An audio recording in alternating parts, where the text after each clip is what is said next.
All right, Gina, thank you for that. Well, with these first alert days for hot temps coming our way this week, car experts say now is the best time to make sure your car is in good shape. Yeah, mechanics say hot temps make our cars more vulnerable to costly repairs. So Arizona's family wants to help you save money and keep you and your family safe. Elena joining us live this morning from a car repair shop in Tempe to tell us what drivers need to get checked on this first alert weather day. Good morning, Elena.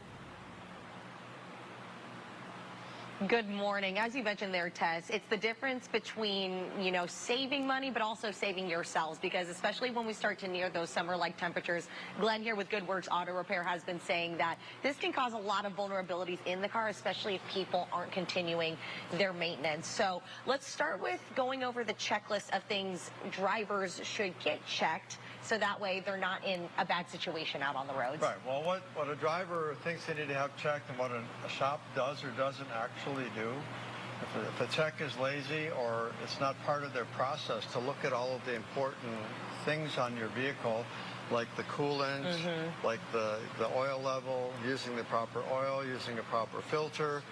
It's just amazing the stuff that we get in here that had been to another shop, and you can see the neglect, and they've been going to this place for years, and now it's costing them thousands of dollars because things were overlooked, either a lazy tech or it's just not part of their process to check all of this stuff. So the great shops, humbly, my own as well, we do a digital inspection, so we take pictures of everything. So when you have a hose or you have a tire or you have a belt or something that's fraying, it's cracking, it's whatever, you get a picture of it. We show it to you on your car. We don't take it off first and show you someone else's belt. We actually show you the stuff on your car. And so that way you know, honestly, you need to have this stuff done before something bad happens. I was going to say, because we're looking at some real-life examples of the damages that you have encountered over the years.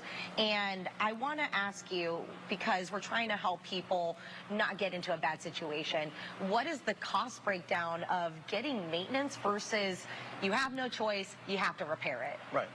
Well, the savings can be 70 to 80% over the life of the vehicle.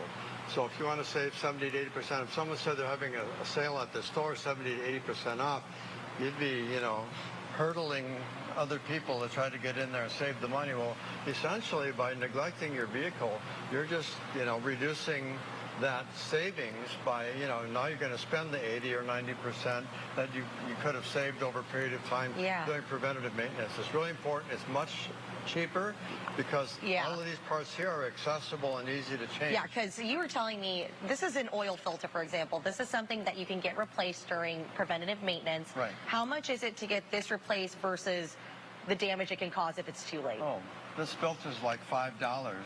To replace your motor, it could be 10, 15,000, 8,000. It depends on the kind of motor you have. So quite a difference. Using a quality filter, you see this has got a lot of pleats in it. These pleats are what actually absorb the particulates that build up in the oil and in the engine block, pieces of metal and whatever that wear.